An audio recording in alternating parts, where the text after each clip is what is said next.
ગુજરાતી વાર્તા વાણિયાની ચતુરાઈ। ઉનાળાની ઋતુ ચાલતી હતી। બાદશાહ અકબર તથા બિરબલ રાજમહેલની અગાશીમાં બેઠા બેઠા યમુના નદીનો પ્રવાહ અને ઠંડી વાતી હવા બંનેના મનને પ્રફુલ્લ બનાવી રહી હતી। બંને વચ્ચે વાતચીત ચાલી રહી હતી। બાદશાહે બિરબલને પૂછ્યું, બિરબલ, જી હજૂર, માણસોમાં સૌથી ચતુર કઈ જાતિના લોકો હોય છે?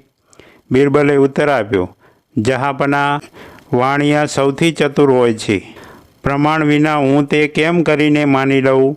બાદશાહે વાતનું પ્રમાણ માગ્યું। બિરબલે તરત જ એક નોકરને બોલાવી બજારમાંથી અડદની દાળ મંગાવી। ત્યાર પછી નગરના જાણીતા 5-7 વાણિયાઓને બોલાવરાવ્યા। વાણિયા લોકો પહેલાં તો ગભરાયા। બિરબલે શા માટે બોલાવ્યા હશે તે અનુમાન લગાવવા માંડ્યા। પછી છેવટે લાચાર થઈને રાજમહેલમાં જઈ પહોંચ્યા। બાદશાહ અકબર પણ તે સમયે ત્યાં હાજર હતો। ત્યારે બિરબલે બધા વાણિયાઓના હાથમાં થોડી થોડી અડદની દાળ આપીને કહ્યું, જુઓ, તમારે આ અનાજનું નામ બતાવવાનું છે। વાણિયા બધા મનમાં વિચારવા લાગ્યા, આ તો અડદની દાળ છે, જેને બધા જ ઓળખે છે। લગભગ દરેક સ્થળે તે પાકે છે। આમાં કોઈ નવાઈની વાત નથી। તો પછી બાદશાહ શા માટે આપણને તેનું નામ બતાવવાનું કહે છે? આ વાતમાં જરૂર કાંઈ ભેદ છે। દાળમાં કાંઈ કાળું જરૂર છે, માટે તેનો જવાબ ખૂબ સમજી વિચારીને આપવો પડશે, નહીતર પાછળથી પસ્તાવાનો વારો આવશે। વાણિયાનો મુખી હાથ જોડીને બોલ્યો, માલિક, અમે અંદરો અંદર બધા મળીને આનો નિર્ણય કરીને પછી આપને જણાવીશું। બિરબલે તેમની વાત માની લીધી। બાદશાહ પણ આ બધો ખેલ જોઈ રહ્યો હતો। વાણિયાઓએ મળીને ચર્ચા કરી।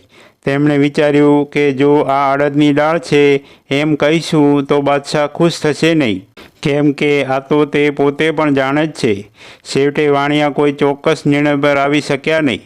ત્યારે બિરબલે ફરી તેમને સંબોધીને કહ્યું, શું હજુ સુધી તમારા લોકોનો એકમત થયો નથી? આ અનાજનું નામ જણાવો ને।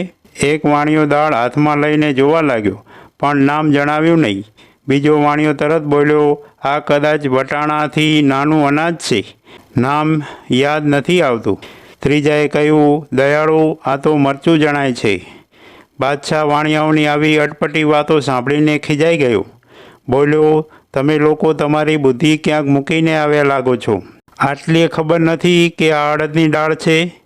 આ સાંભળતા જ બધા વાણિયા એકી સાથે બોલી ઉઠ્યા, હા હા અન્નદાતા, તમે ઠીક કહો છો, તે જ છે, બરાબર તે જ છે।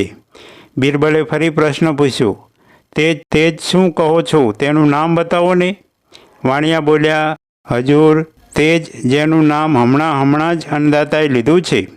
બિરબલ પણ એટલો જ ચાલાક હતો। તેણે પોતાના વાળ કાંઈ તડકામાં સફેદ નહોતા કર્યા। વાણિયાઓની ચાલાકીભરી વાત સાંભળીને બોલ્યો, અન્નદાતાએ જે કાંઈ કહ્યું તે મને યાદ રહ્યું નથી, પણ તમને જણાવવામાં શો વાંધો છે?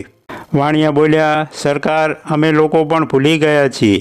આ સાંભળીને બાદશાહનો પિત્તો ગયો। તેનાથી ચૂપ રહી શકાયું નહીં। બાદશાહ ફરીથી બોલ્યો, મેં તો અડદની દાળ કહ્યું હતું। તે સાથે જ વાણિયા બધા એકસાથે બોલી ઉઠ્યા, હા હા ગરીબ પરવર, તે જ। આટલી બધી માથાકૂટ કરવા છતાં પણ વાણિયાઓએ પોતાના મોઢેથી અડદની દાળનું નામ લીધું નહીં। બાદશાહે તેમને જવાની રજા આપી। જ્યારે વાણિયા ચાલ્યા ગયા તો બિરબલે બાદશાહને કહ્યું, જોઈ આપે વાણિયાની ચતુરાઈ? બાદશાહ બહુ ખુશ થઈ ગયો। બોલ્યો, બિરબલ, તું પણ ખરો છે હો। આજ સુધી મેં માત્ર સાંભળ્યું જ હતું કે વાણિયા લોકો બહુ ચતુર હોય છે, પરંતુ તે આજે તેનો સાક્ષાત્કાર કરી બતાવ્યો।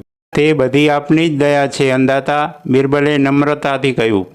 મિત્રો, આવી દરરોજ નવી વાર્તા સાંભળવા માટે સબસ્ક્રાઈબ કરો અમારી ચેનલને। ધન્યવાદ।